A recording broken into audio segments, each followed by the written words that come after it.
Très bien. Bon, eh bien, ravi d'être parmi vous. Merci de m'accueillir. Merci Claire d'avoir pris la décision d'organiser ce temps de rencontre. Merci Olivier d'avoir participé à l'organisation de tout ça. Donc moi, je m'appelle Tanguy Châtel, hein, c'est comme le port Salut, c'est marqué dessus. Je suis sociologue, là aussi c'est marqué dessus. J'ai longtemps été bénévole en soins palliatifs, notamment à domicile et à Notre-Dame-du-Lac. Donc je connais aussi bien l'accompagnement, quand je dis longtemps c'est plus de 15 ans, donc je connais bien l'accompagnement à la maison et en unité de soins palliatifs.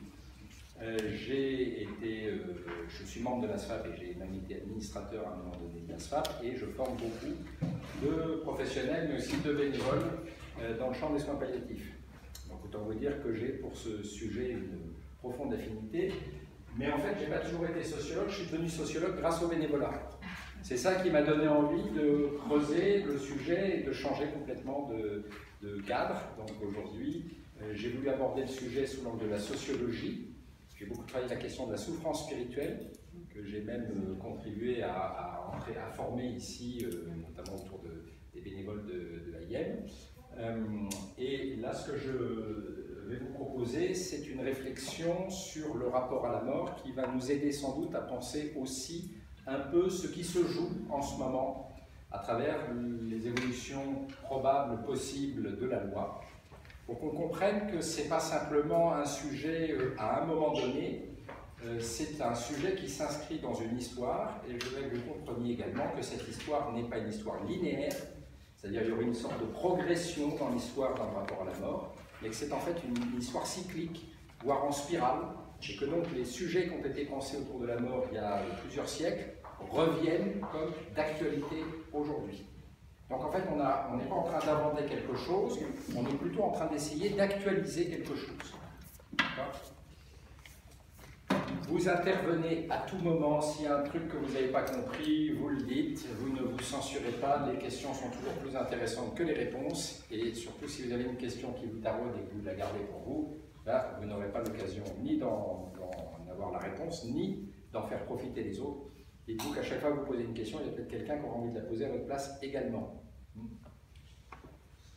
Le rapport à la mort, on va regarder ça, je vais essayer de faire vite pour qu'en une grosse demi-heure, je vous ai posé le cadre et qu'ensuite on puisse discuter. Ce qui m'importe, c'est de pouvoir alimenter la réflexion à partir de vos interrogations. Le rapport à la mort, il est depuis l'Antiquité, en tout cas en Occident, illustré autour de cette illustration, c'est Caron, le passeur du Styx. Le monde des vivants et le monde des morts sont deux mondes étanches. On a été extrêmement longtemps dans l'idée que, sauf quelques héros qui, comme Castor et Pollux ou comme Orphée, faisaient de rapides incursions dans le monde de la mort, en gros, pour que les vivants vivent heureux, il faut que les défunts soient bien dans leur espace à eux. Il y a quelque chose de cloisonné, mais ça veut dire que le monde de la mort a toujours été inscrit dans la société. Il n'existe pas de société qui n'est pas au cœur de sa construction une tentative de répondre à la question de la mort. Ne serait-ce que le fait de faire société, c'est-à-dire de vivre en groupe, c'est une des manières de résister, de manière très archaïque, intuitive, c'est une des manières de résister au danger de la mort, ne serait-ce que parce que l'union fait la force. Hein, dans notre Occident, le christianisme est venu renverser un peu cette perspective de la mort en identifiant que le royaume des morts n'était pas non plus un royaume définitif, que la résurrection, et notamment là je vous mets une illustration de Frank Genko, que le Christ est celui qui vient récupérer les morts pour redonner de la vie à la mort. Bref, on a aussi une réflexion où finalement la vie vient au contact de la mort. La vie vient peut-être après la mort. Donc on va essayer de reprendre ça de manière culturelle, pour comprendre pourquoi aujourd'hui, dans un environnement qui est beaucoup moins religieux, une société qui est beaucoup moins religieuse, on se pose encore la question, et de quelle manière.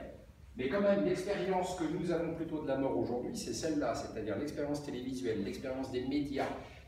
La plupart des gens n'approchent plus la question de la mort de manière directe, en tout cas pas de manière explicite, et donc c'est plutôt l'actualité qui nous renvoie à des sujets autour de la mort, voire des séries. Là, je vous ai mis une illustration de Six Feet Under, qui est cette série qui raconte l'histoire d'une famille de croque-morts aux États-Unis, mais c'est une série qui date déjà il y a presque 20 ans. Les fictions, la culture s'emparent du sujet de la mort, mais le vrai sujet de la mort aujourd'hui, il est plutôt traité puisque vous avez 2/3 des gens qui meurent en établissement, que ce soit à l'hôpital ou en EHPAD. Ça veut dire que la familiarité de la mort a disparu, qu'on meurt de moins en moins chez soi. Ça fait 20 ans que j'entends dire que les gens veulent mourir chez eux et qu'on va faire les politiques en faveur de la mort à la maison. Et ça fait 20 ans que le taux de décès à domicile est de l'ordre de 25%. Vous voyez, entre les effets d'annonce et la réalité, on continue à être dans un système qui est de plus en plus médicalisé. Et en réalité, le sujet de la mort demeure un sujet extrêmement clandestin, en dehors peut-être des unités de soins palliatifs, mais on a beau avoir une lecture télégénique de la mort ultra abondante, presque saturante, hein, je ne vous parle même pas des séries de vampires ou des séries zombies, hein, qui ont eu leur popularité il y a une dizaine d'années. Ce sujet-là, le sujet de ce que Marie de Henzel appelait en son temps la mort intime, reste toujours un sujet extrêmement délicat.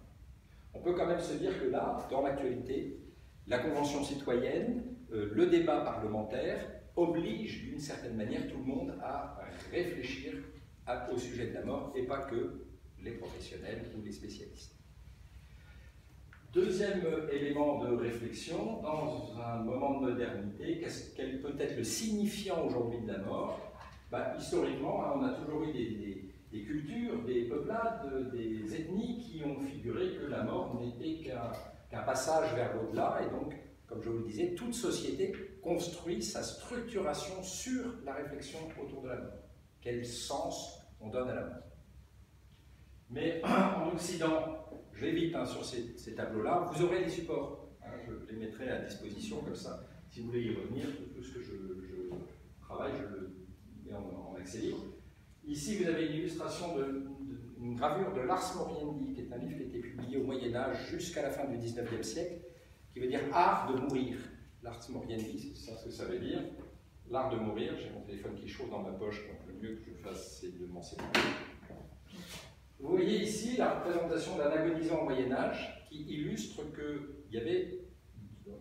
temps de l'agonie. Agone, en grec, ça veut dire le combat. Il y a un combat entre les forces diaboliques et les forces célestes.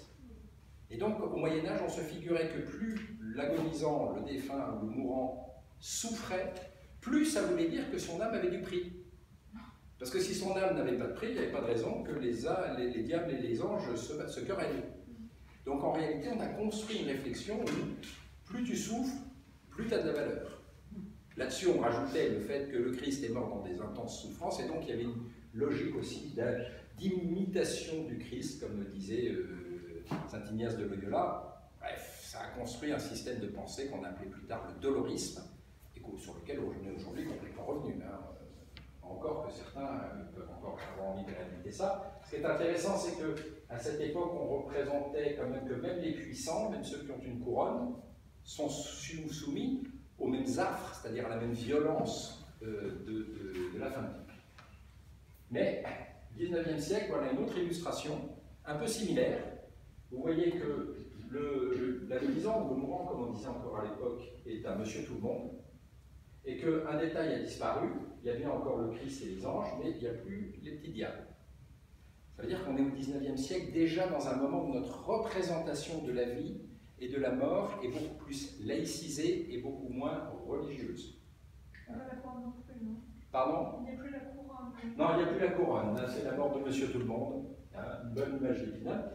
Mais quand même, la mort restait visible pour témoin ces processions mortuaires. Au moment où il y avait un décès, le village entier s'arrêtait, les croyants et les non-croyants venaient dans la procession. Alors les non-croyants allaient plutôt au café, hein, oui c'est ça, ils allaient au bar du coin. Les croyants allaient à l'église et au cimetière, mais la vie du village était marquée. Il y avait ces tentures, il y avait moi j'ai souvenir de ça quand j'étais gamin, on fermait les boutiques, hein, il y avait des signes ostentatoires de la mort. Vous ne voyez plus ça, parce que même les corbillards ne sont plus nécessairement noirs. Donc pendant longtemps, la mort a été le terrain de chasse, si j'ose dire, gardé de la religion. L'explication autour de la mort passait exclusivement par la religion. Et puis 1905 a lieu la loi de séparation de l'Église et de l'État, qui n'est que l'aboutissement d'un processus qui avait commencé même avant la Révolution française, c'est-à-dire une contestation de la place de la religion dans la société, ce qu'on appelle la sécularisation. J'aime beaucoup cette photo qui date de 1905, où vous voyez que le curé et quand même sévèrement encadré par la force républicaine. Alors ils ont quand même besoin d'être deux pour l'encadrer, hein, mais la police est plus grande que le clergé. Hein.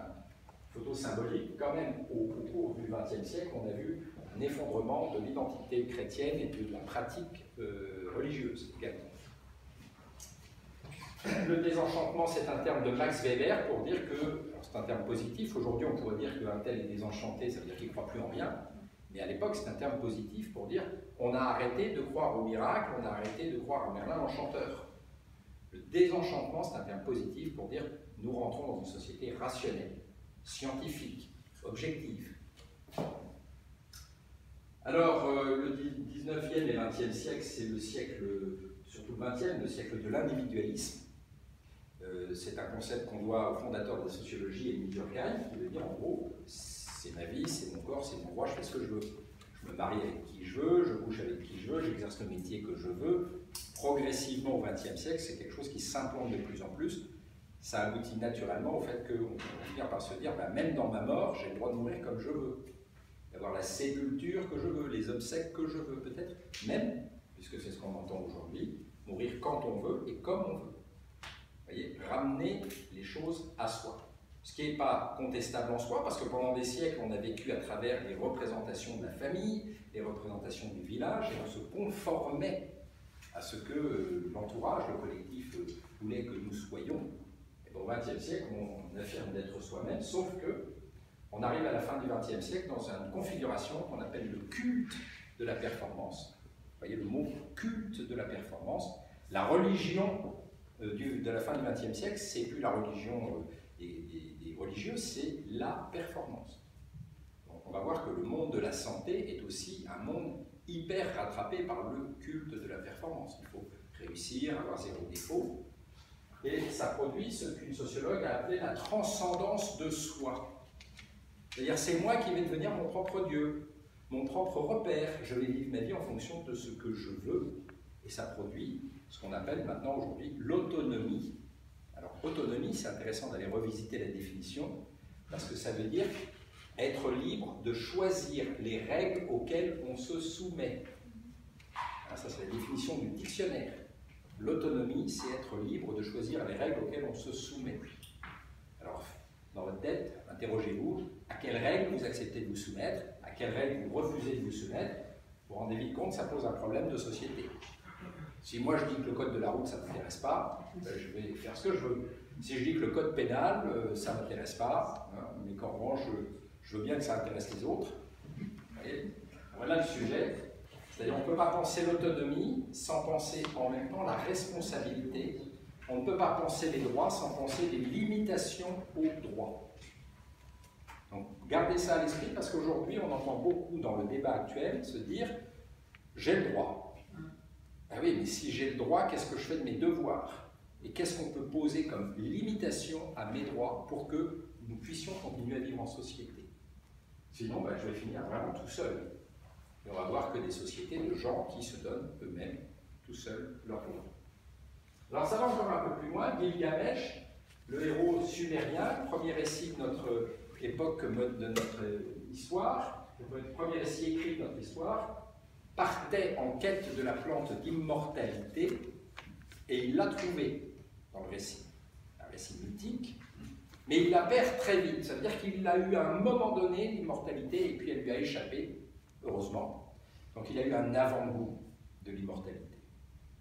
Sauf qu'aujourd'hui, la technologie se développe. Ici, vous avez un mannequin américain, australien, Amy Mullins, qui aujourd'hui est appareillé avec des spatules. Le directeur du MIT, Massachusetts Institute of Technology, lui aussi avec des spatules. Donc la technologie nous permet aujourd'hui de pallier aux limites de notre santé ou de notre condition humaine.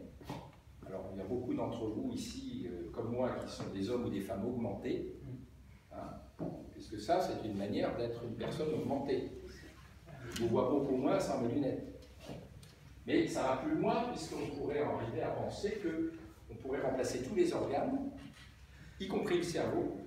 Hein, California Life Corporation, qui est une filiale de Google, investit en ce moment 100 milliards de dollars chaque année pour réfléchir à la possibilité de greffer des cerveaux sains à des gens qui auraient Alzheimer ou des prions, que sais-je, et ensuite télécharger dans le cerveau sain nouvellement greffé un algorithme de notre fonctionnement cérébral qui aura été sauvegardé avant. Il y a des gens qui pensent très sérieusement à ça. Ça veut dire qu'il n'y a plus d'organes qui résistent à l'idée qu'on pourrait faire des greffes, des transplantations, des réparations, et ça nous conduit à imaginer que nous pourrions même devenir immortels. Time Magazine écrivait en 2007, c'est pas hier, hein, est-ce que Google peut résoudre le problème de la mort? Sous-entendu, est-ce que la technologie va nous permettre de devenir immortels? Enfin, vous avez intérêt à avoir un bon compte en banque parce que c'est quand même pas immédiatement accessible. Et Laurent Alexandre, qui vient de publier un nouveau livre, qui est un des spécialistes français de l'intelligence artificielle, mais qui est médecin, écrivait en 2010 « La mort de la mort ». Est-ce que nous rentrons dans une société où il n'y aura plus de mort?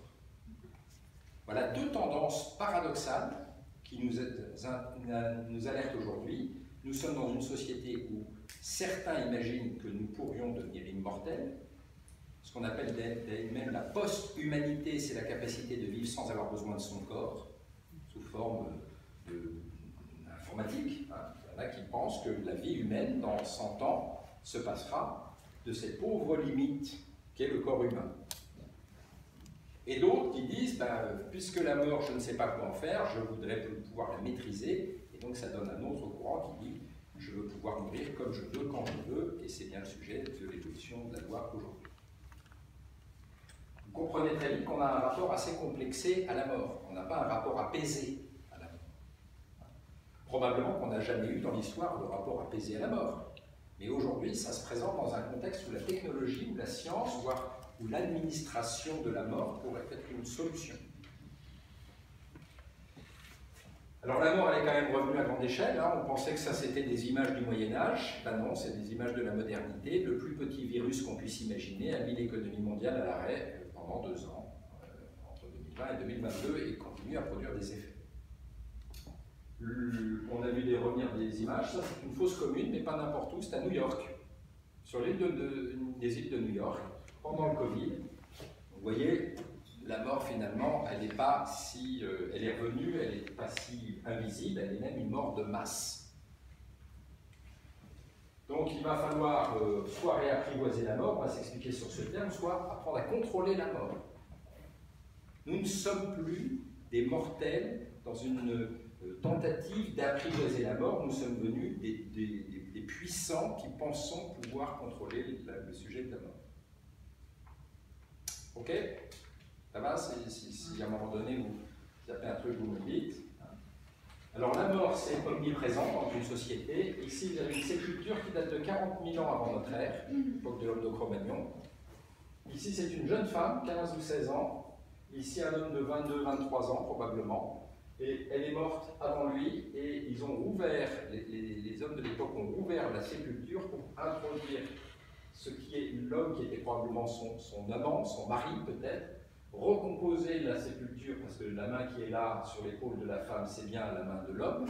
Et donc ça nous dit quoi? Ça nous dit qu'on n'enterre pas simplement les gens pour la perspective de la vie dans l'au-delà, hein, comme le faisaient les Égyptiens, on les enterre aussi pour honorer ce qu'a été leur vie, de leur vivant. Et que l'amour n'est jamais très loin de la mort. Eros et Thanatos. C'est même des cavaliers qui étaient enterrés avec leur cheval. Oui, c'est véritablement l'illustration que dans la sépulture, la mort ne prive pas complètement le lien d'amour ou d'affect, et qu'en plus on honore les vivants. Ici, c'est les sépultures de Madagascar, hein, les cimetières de Madagascar, sur lesquels on monte des mâts, hein, et dans lesquels, au sommet du mât, il y a une représentation, une figuration, j'ai bien connu ça parce que je suis né à Madagascar, de la vie du défunt. Alors parfois on voit un zébu, ou parfois on voit un taxi qui illustre quelque chose de ce qu'a été sa vie. Hein? Dans le sud. Dans le sud, merci. C'est plus précis. Avec des rituels, enfin je ne vais pas m'apesantir là-dessus, mais à Madagascar, il y a des rituels très très particuliers autour de la mort, le retournement des morts, on va les ressortir, voilà. On vous questionnera là-dessus peut-être juste après. Ici, une figuration dans une de peinture rupestre, très intéressante, vous avez le défunt qui est en position oblique. Donc il n'est pas couché, il n'est pas debout. Il est probablement dans un entre-deux, entre la vie et la mort. Probablement, les interprètes disent que ici vous avez un taureau hein, très, très bien doté, comme tous les bons taureaux, et on pense que le taureau est ce qui illustre la dimension matérielle du défunt. Et là, vous avez un petit oiseau, c'était déjà une manière de figurer sa dimension spirituelle. Et évoquer le fait qu'on n'a pas attendu d'être dans l'époque moderne pour se représenter la complexité de l'espèce humaine. Il y a quand même ici un pénis en direction. Ce qui est intéressant pour un mort, ça veut dire que sans doute il y a une forme de fécondité dans la mort. Il y a encore une puissance dans la mort. Le défunt n'est pas couché, je le redis, il est oblique. Voilà. Il a encore une participation au monde. Mais la mort est ce qui nous met en lien avec l'au-delà. Alors les liens avec l'au-delà, ici, c'est l'Égypte avec la pesée des âmes. Il ne fallait pas que l'âme du défunt pèse plus lourd que le poids d'une plume. Ici, vous avez le fait que chez les Égyptiens, on gardait les viscères, c'est-à-dire que le corps avait une importance, d'où l'embaumement, puisqu'on vivait dans le monde des défunts à partir des choses matérielles avec lesquelles on avait été enterrés. Peignait sur les murs des sépultures, des chamblées pour s'assurer qu'il y aurait à manger dans le monde de l'au-delà. On y mettait des esclaves sous forme de peinture, aussi tout ce qui était figuré prenait réalité dans le monde de l'au-delà. Les pyramides, je n'ai pas choisi les pyramides d'Égypte, j'ai choisi les pyramides mexicaines. Où on regarde, à quelque époque qu'on regarde, la mort est centrale dans la construction sociale. L'art figure la mort. Ici, c'est un sarcophage étrusque, très connu, la Villa Giulia, à côté de Rome, où vous avez la figuration, là encore, que la mort n'abolit pas l'amour. Ça rappelle l'illustration de la sépulture qu'on a vue tout à l'heure. Mais l'art, c'est aussi l'art funéraire. Les cimetières, en tout cas les anciens, sont remplis de monuments qui sont parfaitement sculptés, décorés, très riches et abondants. Ben, la peinture s'est attachée à décrire la question de la mort, à rappeler la question de la mort comme étant un sujet présent. Vous avez bien entendu dans la mort une forme de pédagogie. Le christianisme a fait de la mort du Christ une approche pédagogique. Jérôme Bosch a rappelé les questions de l'enfer. Vous voyez, tous les artistes, l'art au départ était véritablement sacré, et comme la mort était au cœur de la religion, eh bien l'art véhiculait en permanence la question de la mort. Donc, on ne pouvait pas se promener, ou que ce soit aller voir une œuvre d'art ou rentrer dans une église sans que, sans arrêt, la question de la mort soit présente. On est assez loin de ça. La musique, hein, les fameux requiem, les différentes messes composées par Mozart ou d'autres, les monuments aux morts suite aux Première et Deuxième Guerre mondiale. Alors là, il n'y a pas un village où la question de la mort ne soit pas sur la place centrale. Donc en fait, la mort c'est une obsession sociale. Elle est là tout le temps et partout. Alors, petit détour, petit retour sur l'histoire. Peut-être que certains ont eu, à un moment donné, la curiosité de lire certains historiens sur le sujet de la mort. On va s'arrêter sur les propos du plus célèbre d'entre eux, qui s'appelait Philippe Ariès, et qui nous donne à penser la mort pour aujourd'hui. Ce qu'il a écrit, c'était il y a 50 ans, mais ça va nous aider pour aujourd'hui. La mort est, depuis le Moyen-Âge, depuis la préhistoire jusqu'au Moyen-Âge, une histoire inévitable. Donc il faut vivre avec la mort. C'est ça ce que ça nous dit. Voilà, on reprend cette illustration que j'aime beaucoup. Voilà. À travers les âges, on a ces deux illustrations. Voilà Philippe Ariès, et Philippe Ariès commence en historien dans les années 75, même dans les années 65, à étudier le rapport de la mort, l'histoire du rapport à la mort. Que nous dit Philippe Ariès? Il prend une première époque, le Moyen-Âge, et il nous dit à l'époque la mort était apprivoisée.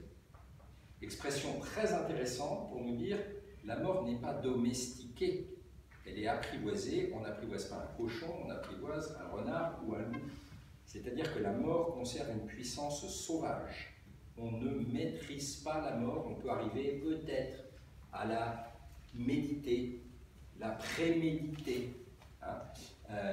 Montaigne, le grand philosophe de la mort, disait « La préméditation de la mort est préméditation de la liberté ». Quand on réfléchit à la mort, on gagnerait, nous dit Montaigne, en liberté. Apprivoiser, ça veut donc dire que la mort est quelque chose d'immaîtrisable, dévastateur, comme toute bête sauvage. Oui, la grande peste au Moyen-Âge, 1347-1351, un tiers de la population française et presque la moitié de la population européenne meurt en moins de 4 ans. Imaginez qu'aujourd'hui, en sortant du Covid, au bout de 4 années, puisque c'est la peste comme le Covid, c'est des maladies qui sont extrêmement contagieuses, imaginez que l'Europe ait perdu 150 millions d'habitants. Vous vous rendez bien compte le drame que ça a été à l'époque, non seulement moral, mais aussi économique. Parce que derrière, ça veut dire que toute la société s'écroule. Il n'y a plus les forces pour travailler. Les jeunes, les moins jeunes, les actifs, tout le monde meurt de manière indistincte. Ce qui est intéressant, c'est que les historiens ont reconstitué que le bateau qui avait quitté Constantinople et qui a déployé la peste à partir de Marseille, en 1347, avait embarqué un chargement qui venait de Chine. Encore, déjà.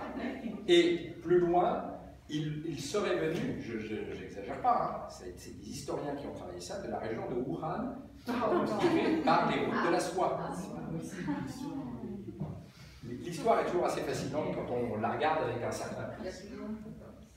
Mais vous voyez qu'au Moyen-Âge, la mort est une mort de masse. Quand quelqu'un meurt, on ne s'arrête pas. On continue.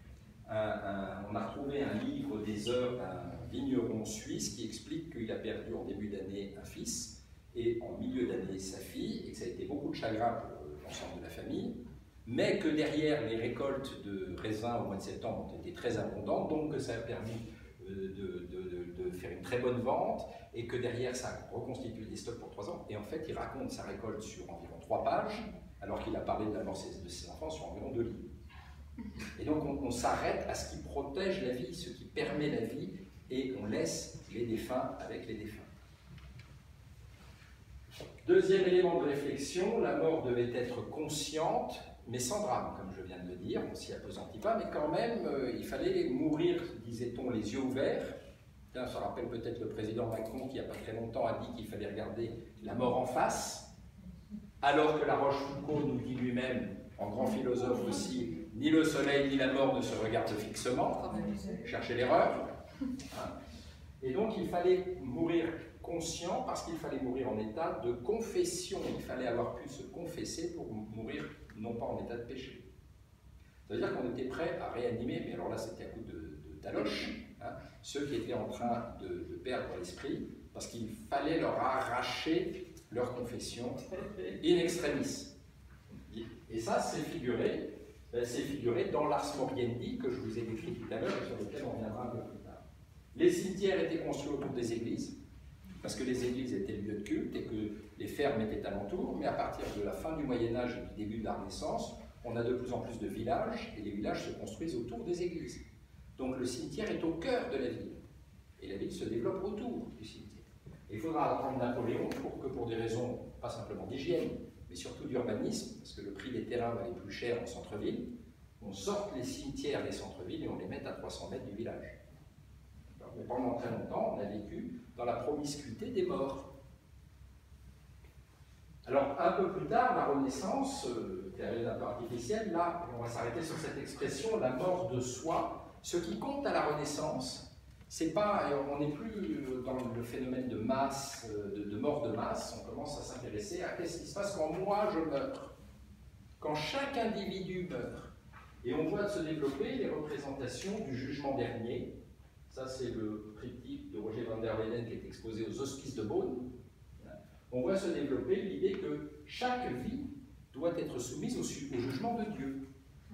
Et donc là, en l'occurrence, vous avez remarqué que la balance penche à gauche de l'ange, c'est le terrain de l'enfer, ça veut dire que là, il y a de la pédagogie. Si tu ne fais pas en sorte de mettre ton âme en ordre, tu n'iras pas au paradis, tu iras en enfer. Là encore, l'art est utilisé à des fins pédagogiques. Le jugement dernier, la terreur de l'enfer. Deuxième élément qu'on observe, c'est justement cette chambre du mourant. Le moment de la mort est un moment qui mérite toutes les... Enfin, le moment de la fin de vie mérite toutes les attentions parce que c'est là que se joue le bilan de la vie. Mais pour cela, il fallait que la mort soit horrible. Alors, si ça vous tente, lisez l'Ars Moriendi, qui est encore publié, mais ne le lisez pas avant de vous coucher parce que les évocations sont délibérément traumatisantes. Il fallait faire très forte impression pour que le mourant n'ait pas d'autre choix que de craindre la mort. C'est important parce que ça veut dire qu'à l'époque, la mort est horrible. La mort est perçue comme horrible et on force le trait. Une sociologue des religions, Danielle Hervieux-Léger, a dit récemment « Avant, l'enfer, c'est ce qui suivait la mort. Désormais, l'enfer, c'est ce qui précède la mort. » C'est-à-dire qu'aujourd'hui, la vision que nous avons, c'est que c'est la fin de vie qui est horrible. Et la mort serait presque une délivrance. Alors que pendant longtemps, la mort, surtout quand on l'a figurée autour du péché, était quelque chose d'horrible. Et donc il fallait au contraire vivre la fin de vie avec le plus de temps, le plus d'intensité possible pour éviter et retarder le moment de la mort. Pour autant, la mort, c'est quand même aussi ce qui était la promesse chrétienne d'accéder au paradis.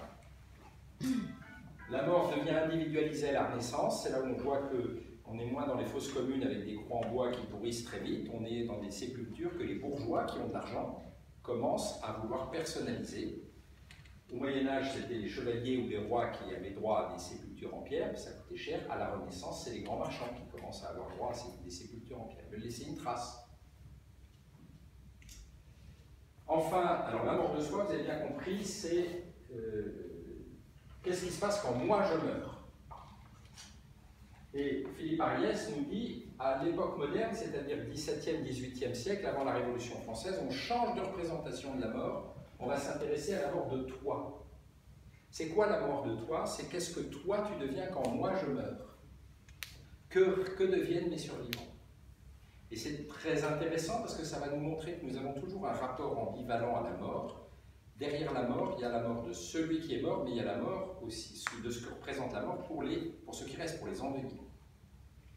Vous noterez que dans le débat actuel, les endeuillés sont absolument absents.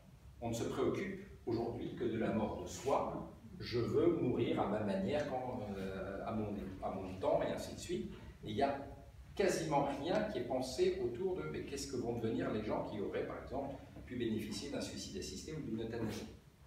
Donc Philippe Ariès nous montre que ces sujets-là ont déjà été pensés dans l'histoire. Déjà été pensés. La mort de toi, c'est qu'est-ce que tu deviens quand je meurs? Très belle illustration de Roméo et Juliette. Ah, Roméo est mort, Juliette est effondrée, l'amour est au cœur de la question de la mort. Le curé prie ici, mais quel est le point central de la scène? C'est la poignée de main, c'est la réconciliation des Capulet et des Montaigu. La mort est un sujet social, ça n'est pas un sujet individuel. C'est un sujet derrière lequel la société va pouvoir se réconcilier, se réorganiser. Vous voyez que Juliette a beau être en blanc, elle est reléguée sur le côté de la scène. La même scène au Moyen-Âge, non pas avec Roméo et Juliette, mais à peu près la même évocation. Vous voyez qu'elle est beaucoup plus sobre. Vous avez le mourant sur son lit, son épouse qui l'embrasse, c'est tout à fait la même configuration. Le priant ici, le prêtre qui est là, et c'est une scène intime. Donc au Moyen-Âge, la mort n'est pas une mort sociale, mais à la Renaissance, avec le faste, avec le développement des voies de communication, on fait de la mort un sujet de société, d'une certaine manière. Ça, c'est figuré dans les œuvres d'art. Qu'est-ce qui fait cette transition entre la mort de soi et la mort de toi? Quels sont les facteurs? Alors, il y a des facteurs qu'on va voir juste là, merci. On n'avait pas répété, mais la transition est excellente. Catherine de Médicis, qui est la reine de France, la femme d'Henri II, avait 10 enfants. Son mari est mort d'un bête accident de tournoi, il s'est pris un coup de lance dans l'œil et il a mis quelques jours à mourir dans une agonie terrible. 9 de ses 10 enfants vont mourir avant elle. C'est la reine qui était présente au moment des guerres de religion. La mère de Charles IX, la mère d'Henri III, la mère de la reine Margot, qui épousera Henri IV. Et Catherine de Médicis, qui est italienne, décide de porter le deuil en noir. Préalablement, on portait en France le deuil en blanc. Parce que quand on portait le deuil en blanc, on voulait signifier que le défunt, on pensait qu'il allait être allé au paradis. Qu'il y avait quelque chose de l'ordre de la pureté dans la mort, malgré tout. Et Catherine de Médicis, juste avant Hélène de Bretagne, mais quand même elle était reine de France, quand elle a décidé de se mettre en noir, tout le monde s'est mis en noir. Elle dit, c'est moi qui souffre dans la mort. Vous voyez à quel point moi je souffre. Et le noir va attirer toute la lumière. Le blanc repousse la lumière, il a l'air plus lumineux, mais le noir attire le regard encore plus fortement que le blanc, avec cette impression de la souffrance. Le sujet du deuil commence à prendre une place sociale extrêmement importante au moment de la naissance. Voilà un des éléments qui opère cette bascule, plus le fait que l'individualisme est en train de se développer, et donc que vont devenir mes proches derrière moi, je me soucie de leur vie. Oui. Je répétais beaucoup Franck Ferrand sur le cours de repos. Effectivement, il raconte très souvent toutes ces femmes historiques, de fait, qui avaient 10-12 enfants et oui. qui en survivaient un ou deux, et c'était récurrent et banal. Oui. Et c'est étonnant que ça ne revienne pas dans la trame, cette J'aurais pu le mettre infantile, ici. Et puis de tous ces enfants qui survivent, qui partent à la guerre. Oui. Parce que c'est aussi quelque chose qui vient d'une banalité. Absolument. J'aurais pu le mettre ici parce qu'au Moyen-Âge, la mortalité infantile, on estime qu'un enfant sur 20 atteignait l'âge de 20 ans. Vous l'avez évoqué avec votre numéro. Oui. Mais ça fait, je ne peux pas être exhaustif. ils là. survivent et ils partent quand même à la guerre, quoi. Oui. Ils continuent à la bourrer. Gardez l'idée qu'au Moyen-Âge, il y avait la guerre de 100 ans et que pendant 100 ans ou plus, personne n'était à l'abri d'une troupe qui débarquait, que ce soit des brigands ou que ce soit des soldats anglais ou des soldats bourguignons, et qu'on pouvait être frappé par la mort à tout instant et à tout âge. Que les femmes enrobaient leurs enfants dans des linges en plus remplis d'urine parce qu'on pensait que c'était aseptique, et elles suspendaient les enfants emmaillotés sous les arbres pour pas que les chiens ou les renards viennent dévorer le nourrisson pendant qu'elles étaient au champ. Il y a tout ce sujet-là.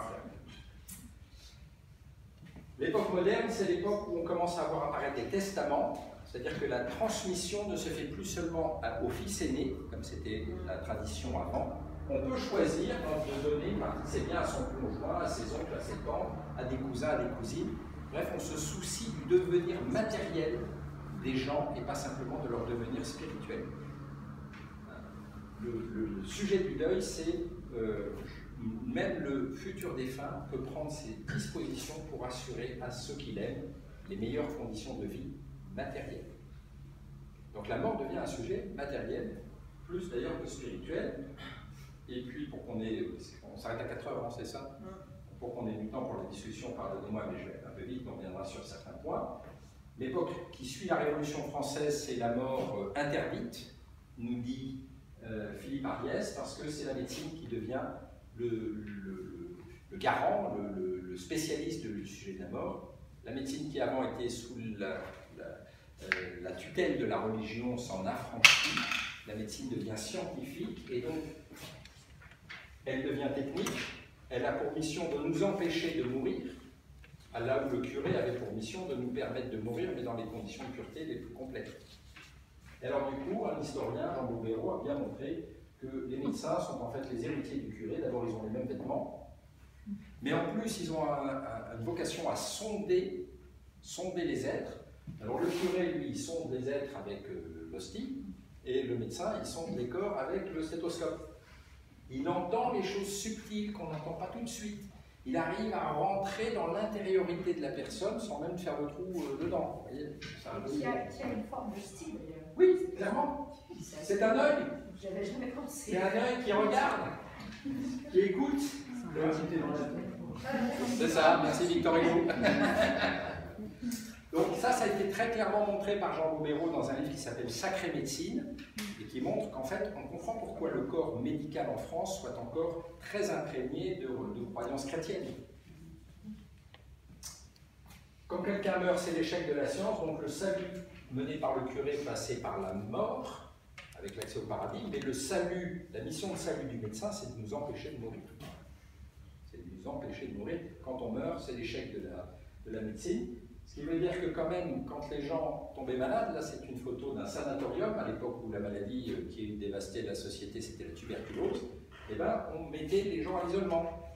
Mon grand-père a passé les 5 dernières années de sa vie en sanatorium, comme au moment du Covid, on a mis les patients contagieux à l'isolement. L'histoire se répète d'une manière. Alors, ils n'étaient pas en chambre individuelle, hein, vous voyez bien qu'ils étaient encore en chambre collective, mais quand ils mouraient, pas simplement les gens dans les sanatoriums, mais les gens dans les hôpitaux, on les envoyait dans le pavillon de l'hôpital qui était le plus éloigné des autres et qui portait le joli nom de dépôt. Voilà. Le mouroir, le lieu des agonisants, c'était le dépôt.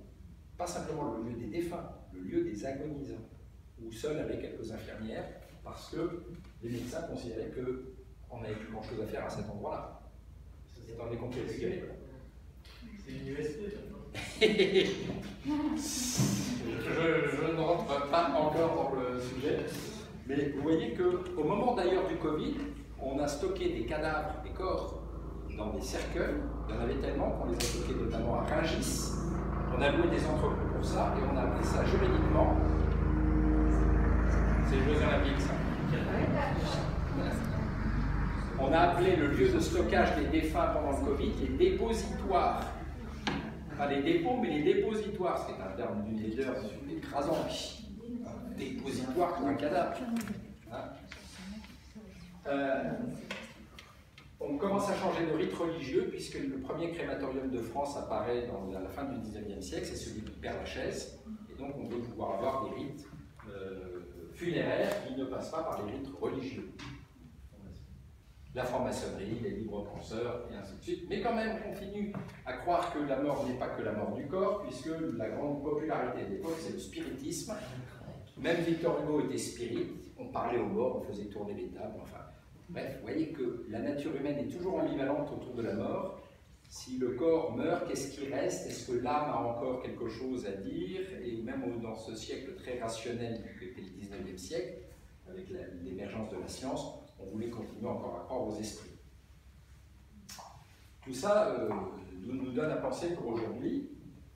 20e siècle, un sociologue, Jeffrey Gorer, parle de pornographie de la mort, pour dire que la mort est cachée.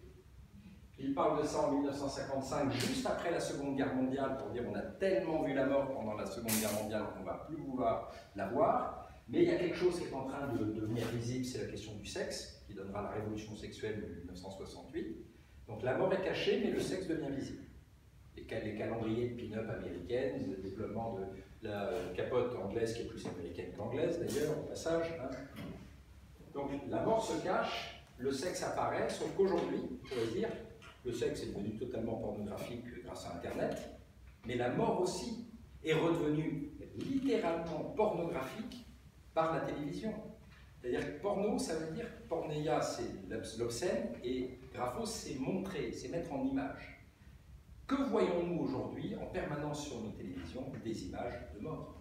Parfois même des documentaires qui doivent pouvoir aussi donner quelques nausées, parce qu'on va aller montrer des situations extrêmement graves, on va monter en épingle des situations terribles pour justifier la légalisation de l'euthanasie ou pas. C'est maintenant que la mort est pornographique. C'est en ce moment qu'elle est vraiment pornographique, au même titre que le sexe. Dans une débauche de témoignages, dans une débauche d'images qui peuvent perturber les esprits. Alors, Philippe Ariès, et on termine avec lui, nous dit que la mort devient ensauvagée, bref, elle échappe au contrôle. Avec cette pornographie de la mort moderne, elle est en train de redevenir une bête sauvage, et nous avons cru naïvement que nous pouvions la contrôler. Alors, je termine sur le développement des soins palliatifs. Il y a deux choses à comprendre, c'est que dans les années 80, la médecine s'est tellement acharnée à sauver des vies qu'elle a provoqué un dégoût, et ce dégoût a provoqué l'émergence du droit de mourir dans la dignité, porté par le livre de Léon Schwarzenberg qui s'appelait « Changer la mort ». Léon Schwarzenberg, c'était un cancérologue de l'époque qui a reconnu avoir fait des euthanasies. C'est en 1977 que le livre est publié. Mais en 1974 au Québec, en 1986 en France, donc à la même époque, il y a aussi le sujet du sida, qui vient perturber l'actualité, qui nous donne à voir des malades incurables, et donc l'acharnement thérapeutique n'a pas de sens. Il en avait pour le cancer, parce qu'on essayait de sauver à cause de chimiothérapie, et pour le sida on était démunis, et donc le monde des soins palliatifs commence à se structurer autour de l'idée qu'il ne s'agit pas de s'acharner, refus de l'acharnement thérapeutique, mais il ne s'agit pas non plus de donner la mort. L'essentiel, la priorité, c'est de développer des savoir-faire en matière de soulagement de la douleur. Voilà comment on dit aujourd'hui que les mouvements pro-euthanasiques ou les mouvements soins palliatifs seraient compatibles. En fait, ils s'opposent sur un point et ils se rejoignent sur un autre. Ils se rejoignent sur le refus de l'acharnement thérapeutique, mais ils s'opposent sur la solution qu'on peut apporter Les uns disant il faut donner la mort quand les gens souffrent trop, et les autres disant il faut trouver les moyens de soulager quand les gens souffrent trop. Et donc ces deux voies qui sont en réalité divergentes. Mais quand même en France, dans les années 2000, on va institutionnaliser les soins palliatifs avec la loi de 1999 qui prolonge l'émergence des soins palliatifs en 1976, en Grande-Bretagne, en 1974 au Québec. La définition de soins palliatifs apparaît grâce à Balfourmont en 1974 au Québec. Bon, ce n'est pas à Jeanne Garnier que je vais vous dire qu'on n'a pas attendu 1967 pour faire des soins palliatifs. Hein. Du 19e siècle, que ce soit avec les diaconesses de Reuilly ou les dames du Calvaire, on faisait déjà, d'une certaine manière, des soins palliatifs. Et ça, c'est la manière dont on les médicalise. Et puis en France, on a toute une succession de lois, de textes qui nous conduisent jusqu'en 2024, là où nous sommes aujourd'hui. Avec évidemment la question de l'aide à mourir qui survient qui est portée depuis 40 ans, hein, qui survient avec force en particulier depuis des histoires comme celle de Vincent Imbert ou de Vincent Lambert. Vincent Imbert c'est 2003, Vincent Lambert c'est 2012, de 2014 à 2020. Derrière, ben voilà Vincent Lambert, derrière la question éthique, et quand on dit la question éthique, ça veut dire que ce n'est pas simplement une question de spécialiste, ce n'est pas juste le CCNE, le Comité Consultatif National d'Éthique, ce n'est pas juste des experts qui doivent se poser la question. Ça interroge d'un point de vue éthique, c'est quoi l'acte de soin? Quelle est la valeur d'une vie? Jusqu'où on peut aller dans le soulagement? Et peut-on, quand on est en échec sur le reste, autoriser la mort? Ces sujets-là aujourd'hui sont des sujets qui ne sont plus réservés aux experts, d'où le souci qu'a eu le président de la République de créer une convention citoyenne. Pour dire, ce sujet intéresse tout le monde. Donc ce que j'ai voulu vous montrer là, c'est que, en plus avec la question du Covid qui est revenue, hein, et qui pose la question de quelle est la place de la relation humaine au moment de la fin de la vie. Hein, l'illustration de quelqu'un qui était en EHPAD et qui était visité avec une vitre de protection par un proche. La question de la mort, mais aussi la question du deuil, devient une question de société, une question de citoyenneté, et donc il est tout à fait naturel que ce ne soit plus seulement une question de soins. Donc vous, ici à Jeanne Garnier, professionnel ou bénévole, ou professionnel de santé ou professionnel administratif, vous êtes concerné parce que vous travaillez dans un établissement où la question de la mort est au cœur de l'activité. Mais en tant que citoyen, vous êtes évidemment interpellé, amené à vous faire une opinion, hein, et comprendre que dans le rapide tour que je vous ai présenté, il nous faut penser que la mort est un phénomène complexe, la mort de foi, la mort de soi, la mort interdite, la mort désirée, tous ces sujets-là sont au cœur de la réflexion. Et aujourd'hui, est-ce qu'on va réussir à faire ce que le président espérait, c'est-à-dire une législation à la française? Je n'ai pas encore très bien compris en quoi ça consistait. Ou est-ce qu'on va reprendre des modèles qui existaient avant? Est-ce qu'on va se préoccuper de celui qui meurt plus que de ceux qui restent? Hein, le sujet du deuil est ici. Est-ce qu'on va dire c'est un sujet de société ou est-ce qu'on va dire c'est un sujet médical? Est-ce qu'on va dire c'est un sujet de soin ou au contraire c'est en dehors du champ du soin? Bref, voilà plein de questions. Juste, vous avez marqué éthique politique, mais c'est aussi juridique. Hein, oui. Quand ça se termine au Conseil d'État. Oui, je le mets volontiers là. Hein. Dans l'éthique, il y a du juridique. Dans le politique, il y a du juridique.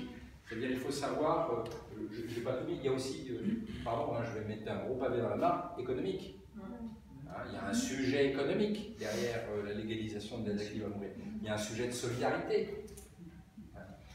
Donc, vous voyez qu'il y a un sujet de démographie, parce qu'on a une population qui va vieillir. Donc, voilà quelques sujets que, vous voyez, j'ai mis l'économie ici, hein, j'ai mis l'autonomie ici, j'ai mis la question du soin là, j'ai mis la question de la souffrance ici, la question du vieillissement. Plein de sujets pour vous faire comprendre qu'en réalité, ce qui se joue aujourd'hui n'est pas simplement une législation pour accorder à certains un nouveau droit, comme on entend parfois, c'est quelque chose qui vient questionner tous les fondamentaux de la société, qui peut recomposer l'idée qu'on se fait de la solidarité, de la fraternité, l'idée qu'on se fait du soin, l'idée qu'on se fait d'une vie réussie ou pas, Hein, derrière, vous avez des gens qui disent mais ma vie ne vaut plus la peine d'être vécue, et ainsi de suite.